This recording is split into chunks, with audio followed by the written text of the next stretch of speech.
This conference will now be recorded.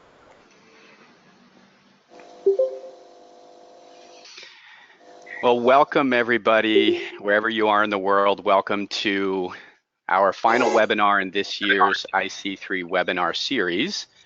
The discussion today, making the most of IC3 in 2019 and what to expect in Mumbai. It's great to be with you today. I'm Jim McLaughlin from Drexel University, and I also serve as a volunteer member of the IC3 Outreach and Social Media Committee. I'm here with three of my amazing colleagues from our IC3 volunteer team.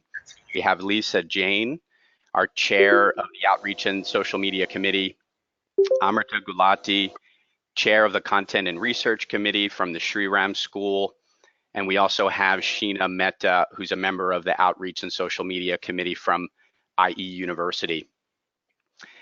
So today we're focused on the annual IC3 conference, and Nicole, if you can switch to the next slide. So today we are focused on the annual IC3 conference, though we wanted to frame the discussion in the context of the larger IC3 movement, because it's much more than just an annual conference. There are 176,000 schools in Asia alone that don't have a career and college counseling department. So our mission is pretty simple, really. Our mission is to empower every high school to run a robust, fully functioning career and college counseling department. That's what the IC3 movement is all about. Now, the movement, which was launched in 2016, is broken into three parts. We talk a lot about sensitize, glamorize, and develop. So by sensitize, what we mean there is to sensitize the field for the critical need, about the critical need for career and college counseling in schools. Glamorize, which is actually selfishly my favorite part of this whole movement, and glamorizing the profession so that there are enough people coming into the field and going into teaching and counseling, and then to develop the human resources and ultimately the research that we need to deliver effective school-based counseling. So in order to do this, we have a pretty large volunteer team of people all over the world focused on three core initiatives: the IC3 Institute, IC3 Regional Forums, and the annual IC3 Conference, of course, which we'll talk a lot about today. Next slide, please. So a little bit more about the IC3 Institute itself. Now, the Institute will be one of the most critical aspects of the IC3 movement moving forward. So it's led by experienced volunteer faculty from both schools and universities. This is a one-year-long certificate program that really combines online learning and 4 one-week-long residential experiences to train new counselors. We're very excited this year because we actually had our first cohort. We had 23 graduates in this first cohort, and we'll be celebrating their graduation at this year's IC3 conference in Mumbai next month on the 27th of August. Now, for this year's IC3 Institute, our residential experiences were held at 4 universities: Ashoka University, Ahmedabad University, Shiv Nadar University, and OP Jindal Global University. So we're really thankful to our partners there. And of course, we are accepting applications for the IC3 Institute for those who are looking for training opportunities for the 1920 academic year. And that cohort will actually begin on September 15th. So in addition to the IC3 Institute, and we'll move to the next slide here and talk a little bit about the regional forums. So regional forums are critical because it does allow us to continue training and development throughout the year. And it helps us stretch our knowledge sharing and networking well beyond India and well beyond the annual conference. So to put this into perspective, this year we had 30 regional forums that were held across 9 different countries. That's more than 3 times the number of regional forums held in 2017. So there certainly has been a growing movement there for the regional forums. And if you, your school, your institution are interested in hosting a regional forum, we are accepting host school applications for 2020, and you can see the link there, but it's also on the IC3 Movement website as well. So now to the annual conference. So we're now just a little more than 1 month away, and I know that anyone who's involved with the IC3 movement now and those who are coming as first timers, we're all super excited. The conference, of course, is being held next month on the 28th and 29th of August in Mumbai. We're expecting over 1,000 delegates from more than 30 countries. We actually got the news this week. I don't know if I'm supposed to share, but I'm going to. We already have registrations from 31 countries. I'm super excited about that. So we've already surpassed the global diversity that we saw at last year's conference. Personally, I recommend booking accommodations ASAP if you haven't already done that, especially if you plan to stay at the conference hotel, which is the Grand Hyatt in Mumbai. What's really important to know about the conference is that attendance is limited to full-time school-based and university-based representatives with some approved organizational delegates. The conference is not open to agents, and we have an active registration committee that does review every registration request that comes through. So this is true knowledge sharing. It's school-based, university-based folks and colleagues. Now, before I turn it over to my colleagues to get into the details of the conference, I also just want to say here that there are still some sponsorship opportunities available for this year's conference. For any institution that's looking for a way to highlight their school or their university, this is really a great way to do that in a highly visible environment and amongst colleagues who are really global. So at this point, I'm going to turn it over to my colleague, Amrita Ghulati, who's going to take you through some of the content of the conference. Thanks, Jim. Hello, everyone. So I'd like to draw your attention to the content at the conference, which we've been working on. So primarily, we'll have sessions for all the stakeholders, including counselors, universities, and leaderships. And two things that we've kept in mind is, first, what are the simple things that we can share in various sessions that you can go back to your institutions and implement. So something, if I take an example right here, like what are the careers in universities with art, with medicine? This is a direct conversation that counselors can have with students who may be interested in these fields. And then we've also kept the bigger picture in mind, which can be food for thought for us to guide principals and work in the institution, like how to use data in the counseling practice. So we've really focused on two aspects. One, which is you can do on an everyday basis in running the counseling office, and the other is really looking at the larger picture of counseling and improving the level and the effectiveness of counseling practices in school. And we've also kept the levels of knowledge also in mind. So we've started at beginner level and we've moved from intermediate to advanced. So if you can see on the slide, we have very specific career related information. We also have some advanced sessions on, let's say, how to, if you have a student who is into athletics, how to help him with an application. And we've got India focused sessions, as well as all other international destinations like Canada, Europe, Australia. So it's really covering destinations, what to do, where to study, and how to make it happen. From a university's perspective, we're helping them understand the Indian curriculum. We are also sharing with them what counselors would like to hear from them when they visit their schools. How can they establish better relationships with schools?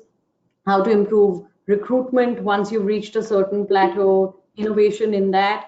And then the most important category that we are also dealing with is the leadership. So again, we come to something simple and concrete, which is everyday, like budgeting for a counseling office, to let's say some larger picture of inculcating self-awareness and introspection in what is our purpose of offering counseling, and how is it really helping students achieve their dreams, and how are we really empowering high school relationships and associations with universities to offer new age future-proof skills that will help them lead to better university placements and more ready for university as well.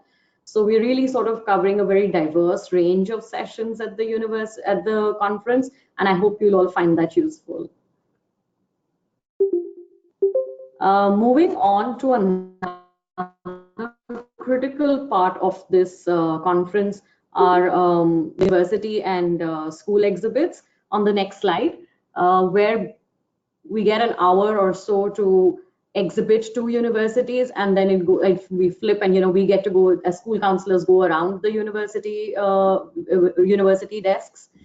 It's a great time for you to, in one sort of consolidated time, meet so many universities, exchange contacts with them, and speak to them about, get a quick insight into what are the courses that they're offering, what is peculiar, what is special courses, new courses that they're running. And similarly, as schools, when we'll be hosting the school exhibit, universities will come around our tables, discuss what is special about our school, what is unique about school, what is our setting like, etc. So it's a good opportunity for you to exchange contacts, exchange school profiles, and there may be many schools and universities that may be paper free, so it'll give you a good opportunity to exchange your QR codes, scan QR codes, and meet all these people that you've heard in sessions in person and establish a contact. So there is no separate cost for this, and it's very much a part of the conference day. A good suggestion would be that you carry your school profiles and your business cards to the fair, for this fair particularly. Thank you.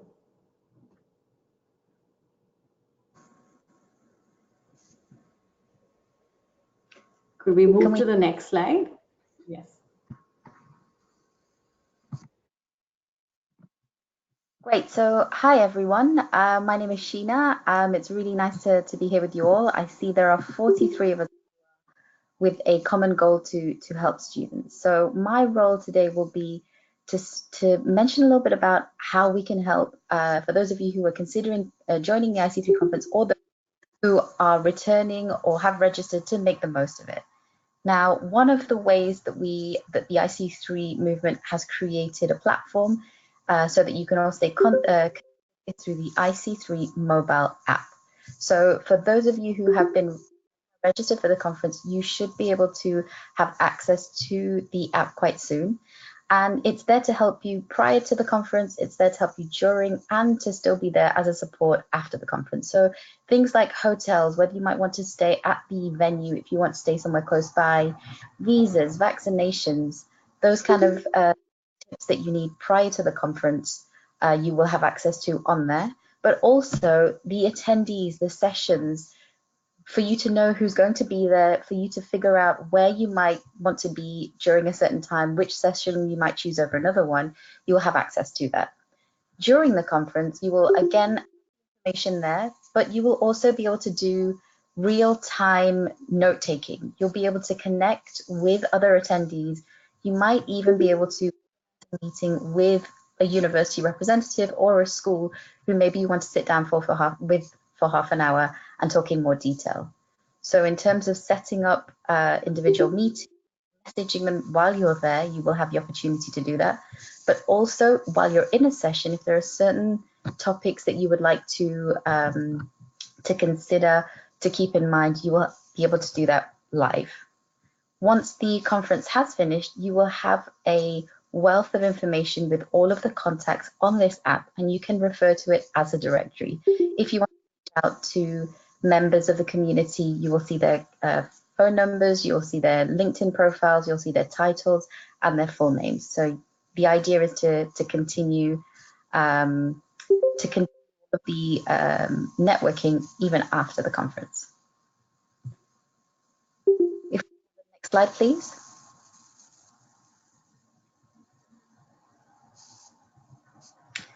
So the IC3 conference is offering so much. Sessions, the Institute, the regional forums prior to it, and at the conference as well, we have so much going on. So what I would really suggest is make sure that you know what's going on. So one way to do that is to go through the website, go through the agenda, go through the mobile app, and make sure you know who's going to be attending. But especially if this is your first time, ask questions. Ask for opinions on how to do things, and make sure you give feedback to the committees. Make sure you give feedback to the chair. Make sure you share what you would like to see more of, what you have enjoyed too. because the conference is our conference. What the university schools need, that's what we want to hear. So make sure you give the feedback. In terms of knowing who's coming, again, the mobile app is the best way to do that, but you'll see more information on the website.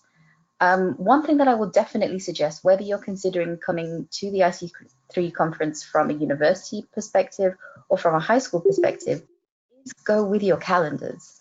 Having all of the schools grouped together, having a variety of universities there, we do have the opportunity, and I've done this myself before, as a university, to know the dates that I might be coming to a certain region, when I'm coming to a certain city. And if we've got all of the schools there who can tell us, actually, I can change for another school, or we can maybe do this one after the other, you are able to plan visits, you are able to invite universities while you're there if you've got your calendar and you have an idea of when might or might not be possible for your students.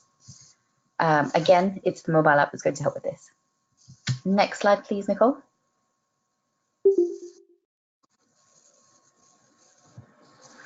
So especially for first timers, be ready to have the region's movers and shakers all in one space. The IC3 conference wants to bring everybody together to offer lots of opportunities, but also you need to be best prepared for that. So making sure that you have business cards to share, bringing a tablecloth in your university or your high school is wonderful for the exhibits, but also if you have school profiles, brochures at the university and fairs, you will have the opportunity to showcase your university or your school, to make sure that your name is out there, that if you're willing to learn more from universities, to share more at schools and vice versa, that you can do this. It's an intense conference in the sense that there's a lot of opportunity and you do need to pick and choose what you would like to do, but it can be overwhelming. So although there are many opportunities to connect over lunches, coffee breaks, and dinners in a more personal way to talk face to face, keep in mind that if you do need your space, if you are, that's okay, and that's something you need to look after yourself with. So make sure you take those breaks. Don't be afraid to start a conversation and introduce yourself. There are many people who are going to be attending the conference, some for the first time and some who've been attending right from the very beginning. But the idea there is to make sure that you make those connections, but also if somebody might be a good connection for somebody else, that you are also the connector there. So as a university representative myself, there are so many countries that I travel to where often I see a hotel and I see an airport, and quite often that's it. And although I can tick a country off the list, there's not so much that I've seen. However, IC3 makes sure that all attendees get a taste for the culture and the essence of India if you haven't been or if it's not your home. So from the last conference, we had traditional food, we saw dances from schools, we had music, we had dancing, we had a photo booth. So although it will be a conference and you might be there for work, you will have the opportunity to get a taste for India too. Next slide, please, Nicole.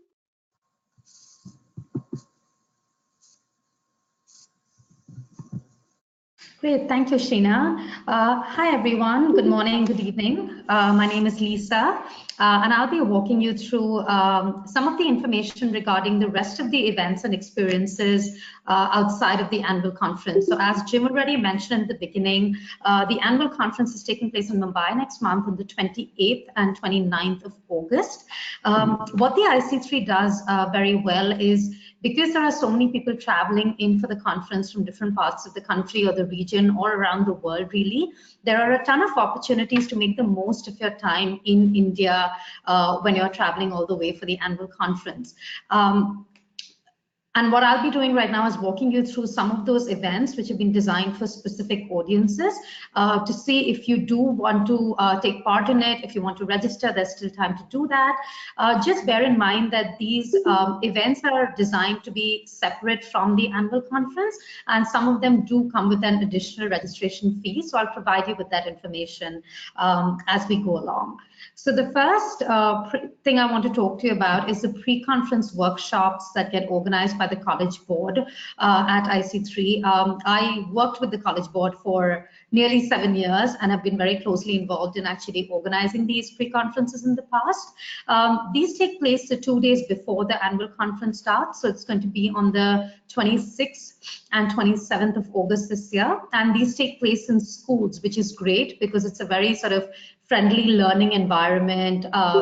That gives a very comfortable feeling throughout. It's not, you don't feel sort of stressed out even though they're day-long events because there are kids around, you can take breaks, you can walk around the school, so it's fantastic.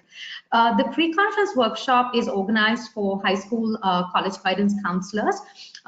Sometimes in schools which don't have a career counselor dedicated, you will typically see a principal or a vice principal attend as well, and that's fine if you're going to be helping out with college counseling in the school. It's broken up into 2 days. Day 1 is meant to be a training, really, more than anything else, for beginners, beginner level counselors. So literally everything from how do you create a school profile to how do you write letters of recommendation. There are different sessions organized for each of these to really talk you through some of the details of how college application work is done in schools. And day 2, the conversation becomes a bit deeper, a bit more sort of philosophical or high level, if you will. And this is a great day for more experienced counselors to join into the pre-conference as well. The amazing part of this pre-conference is that it's actually conducted by very senior admissions officers from universities. So you have somebody like Azina Evans from Florida, you have John Wilkinson, you have Adam Sapp, lots of highly experienced and distinguished faculty members from US universities who actually conduct the training. So it's really, really valuable for counselors who attend. You can read more about it on the IC3 conference website. You can see the link there. And the registration fee for this pre-conference is $25 per day. So really very affordable and accessible, no matter which school you come from. Could we go on to the next slide, please, Nicole?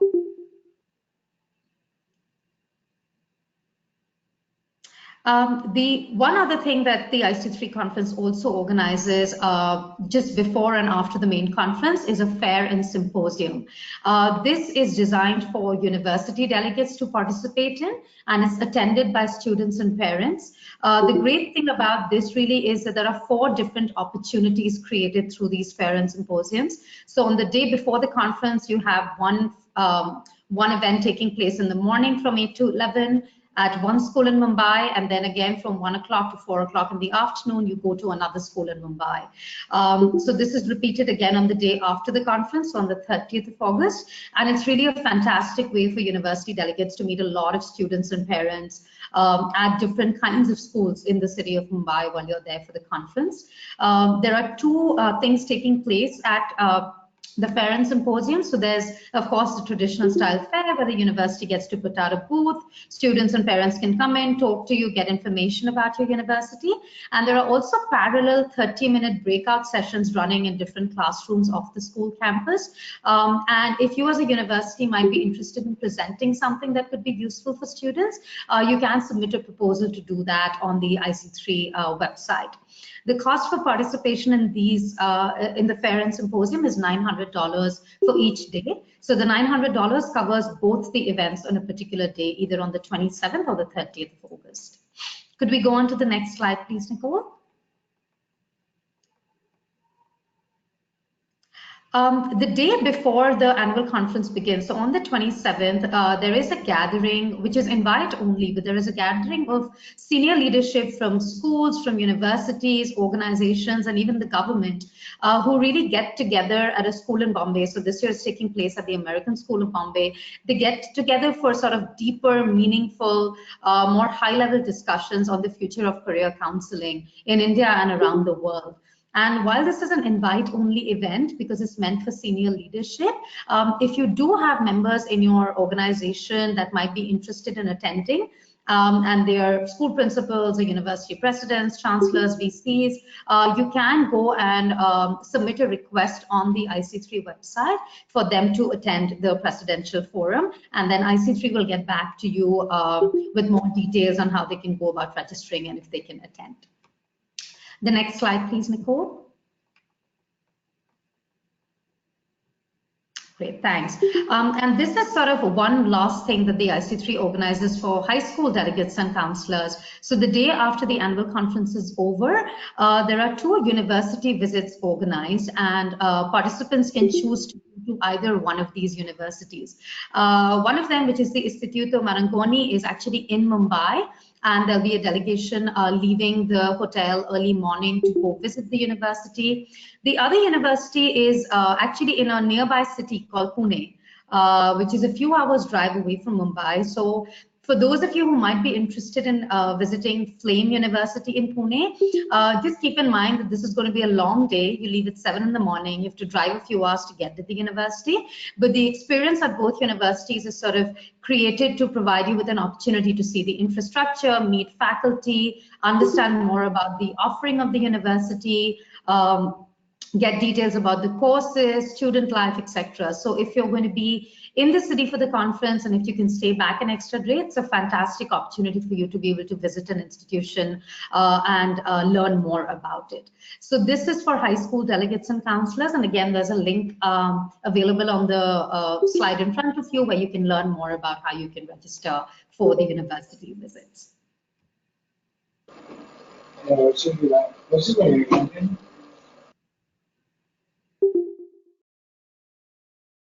Great, thank you. So the IC3 Awards. So with IC3's mission being to educate and inspire universities who want to share the information that they have, school delegates who want to embrace and learn more, there are so many people who are doing so much great work. So IC3 really wants to make sure that who are just starting out in the field and making ripples, or for those who've been around for many years and have dedicated their life to education, we want to make sure that they are recognized. So for us to be able to do that, we need your help. So all of you who are listening to this, if you can think of an individual or a school who might fall into some of these categories, then we need you to make a submission for nominations. There are 2 areas that you can put these nominations through. It could be for an individual either from a high school or from a university, or you could also nominate a school. So you've got until Friday to send us nominations. Whoever has impressed you, whoever you think needs this recognition, we would love to hear from you. And you can see the link in the slide just below. Like I don't have too long, so please do share your ideas with us. Next slide, please, Nicole. Before we get to questions, we wanted to talk a little bit about how important the volunteering aspect is with IC3. And if any of our attendees today are like any of our 4 panelists, you probably will get the IC3 bug at some point. It's very, very inspiring. There's so much amazing work happening. To me, it's the win-win. We all are charged with our individual responsibilities at our institutions, at our schools, connecting with colleagues alone and participating in IC3 events and regional forums. Perhaps the Institute will certainly provide a lot of value. But taking one step further and getting involved will deepen that connection in the field and certainly with IC3. Right now, we do rely on our volunteers to make all of these aspects happen. Right now, we've got more than 100 volunteers, but we're going to be growing probably pretty significantly in terms of our volunteer base. So there's always opportunities to serve on the various committees. That could be outreach and social media, inclusion, diversity, and scholarship. Content and research, whatever your particular interests and talents are, this really is a way to deepen your connection with the field and deepen your impact on the field as well. We're always looking for experienced members at schools, at universities who can serve as IC3 Institute faculty to share their knowledge and experience with those who are coming into the field.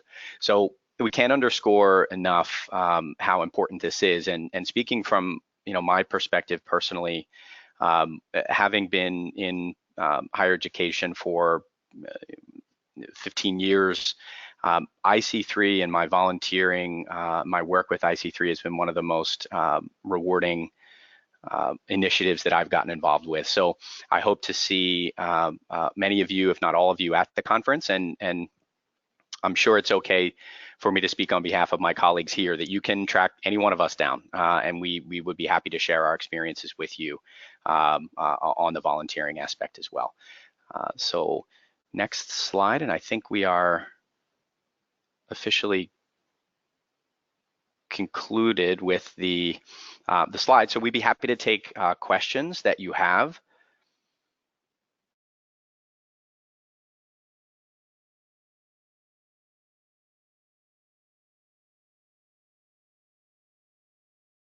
You know, we've had a couple of folks on the chat throughout that we've been able to answer some questions, but don't hesitate to put your questions there.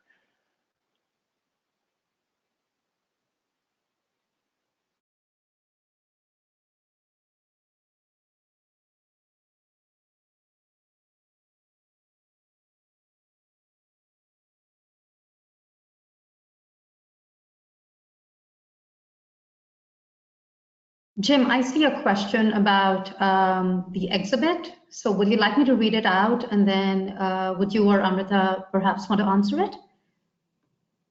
Yeah, that's a good idea, just in case that was missed by some of the other readers. And then I also see that Austin has a question. We'll get to that in a moment. Yeah, that's great. Great. So someone's just asked us if they have to sign up to be part of the exhibit. Is it like a college fair where we can bring materials to share? So I can speak from the university perspective there. First of all, as I think Amrita mentioned, that there's no additional cost or anything like that. If you register for the conference and you are based at a school or university, then you will be given a table there. And it's very similar to a college fair style. You can go around, you can, if you're exhibiting, of course, you can have materials to share if you'd like. And then, of course, if you're on the other side, you can go and speak with colleagues at the schools or universities that you're interested in connecting with and collecting information in that regard. Amrita, anything to add on that?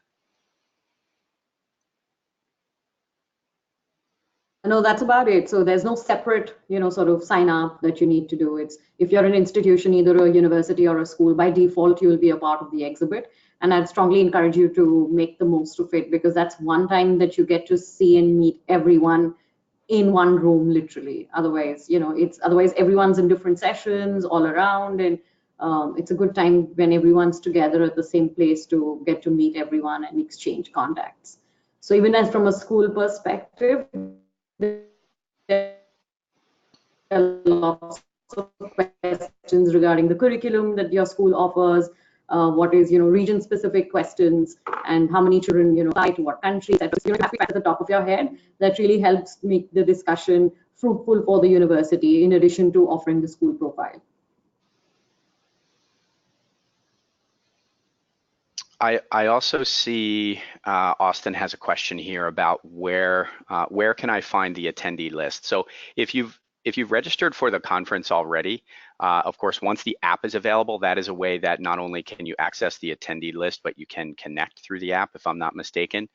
But even at this stage right now, before that becomes available for registrants, you can find a list of schools and universities and organizational partners who've already registered right on the website. I don't have a link, but perhaps Kate or Nicole, maybe you have a link that we can drop in there, but you can get a sense of who's coming already.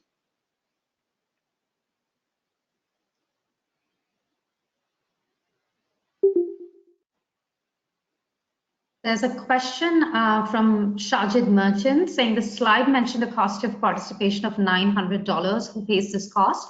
I think you're talking about the Fair and Symposium. That's the one which is $900 a day. So that cost is for the university that wants to participate in the Fair and Symposium. And both the fairs on that particular day are covered in the $900. The students and parents don't have to pay that to attend. It's for the university.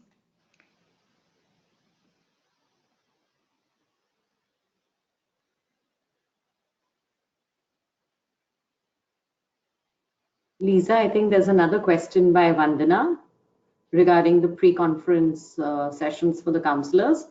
I'll read out the question. Can the slides of the pre-conference be shared if I'm unable to attend the same? Vandana, this might be a question best answered by somebody from the College Board for this year, but I can speak for previous years. Typically, the slides have been shared apart from some confidential information. Like one of the things that used to happen at the pre-conference is a mock admission session. So any slides related to that, which could be confidential, would never be shared. But my understanding is that in the past, the slides have been shared by those who've actually participated in the pre-conference. For the IC3 conference, typically the slides are shared with everyone. The videos of every session is put out in the public domain. But for the pre-conference, it might be different. So we can check with the College Board and get back to you with that information on what their policy is for this year.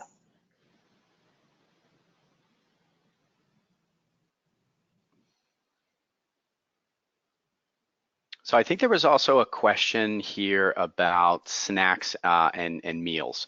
I would recommend taking a look at the conference schedule itself, but during the 28th and 29th, correct me if I'm wrong here, but lunch is provided both days as part of the conference registration, and it was pretty awesome in past years. I'm looking forward to that. The gala dinner as well is also there. Breakfast is typically something that is, again, if I'm not mistaken, not provided by the conference itself. So something that you would want to plan for. There are networking breaks with coffee and tea, and of course some biscuits, cookies, things like that throughout the conference. Did I miss anything there? Did that about cover it? Okay.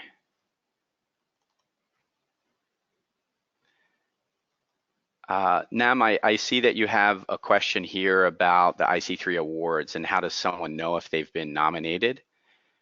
The IC3, those who are on the committee to review the award nominations, they would be notifying folks who have been nominated.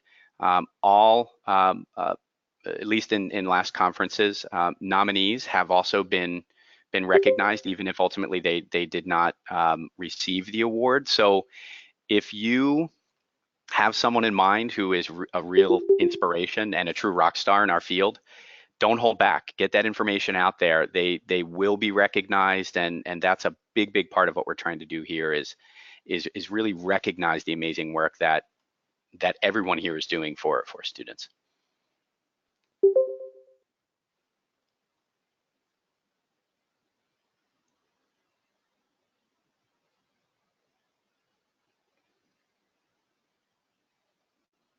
There is another question regarding all the events that are happening around the conference time in Mumbai by Shajit Merchant.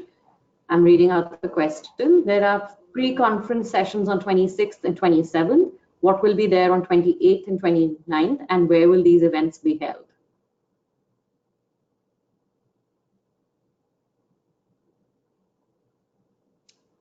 So Shadid, the pre-conference events they're separate events, so they're in 3 categories. There is the fair and symposium for the universities.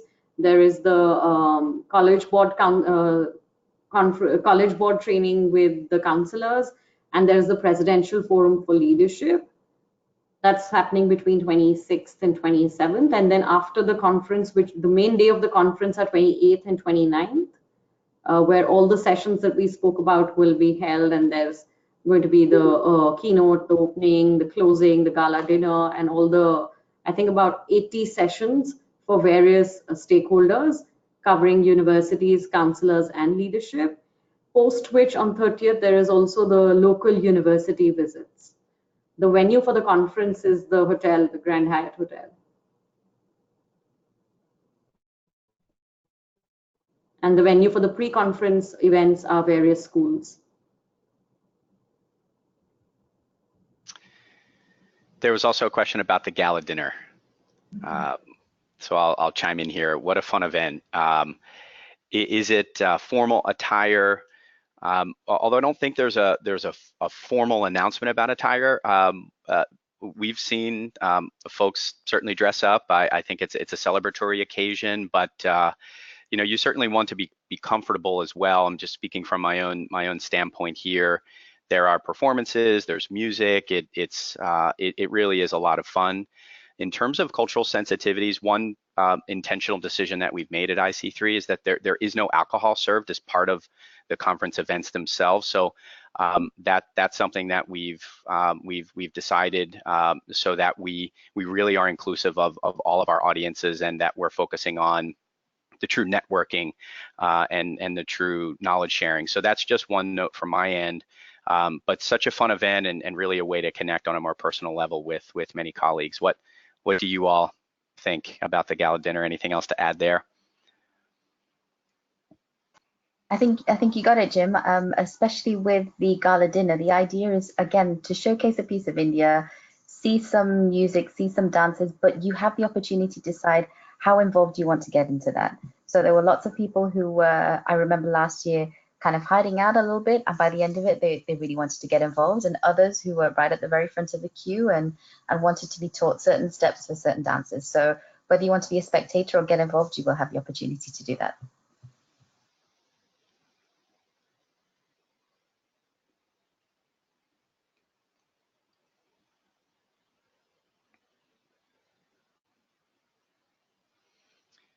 There's a question about transportation for the pre-conference events.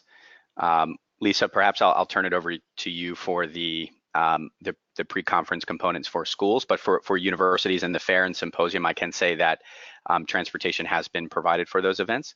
I'm not sure if that's the same for the pre-conference workshops.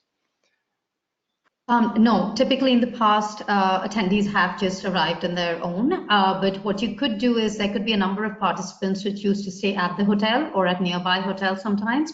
So last year, I remember a lot of people sort of planned with each other and shared a cab or something to just come to the school. Nicole, I don't know if you want to step in from a logistics point of view, if there's been a change. Yeah, I think it's confirmed that for the fair and symposium, transportation is provided, but not for the pre-conference for the high school delegates.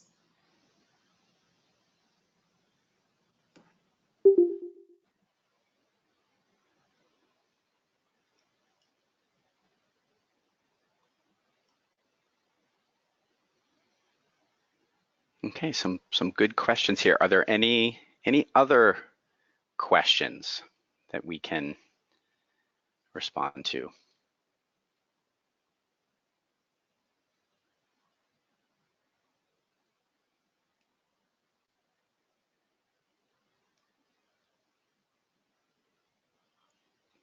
Okay, I think that might be it.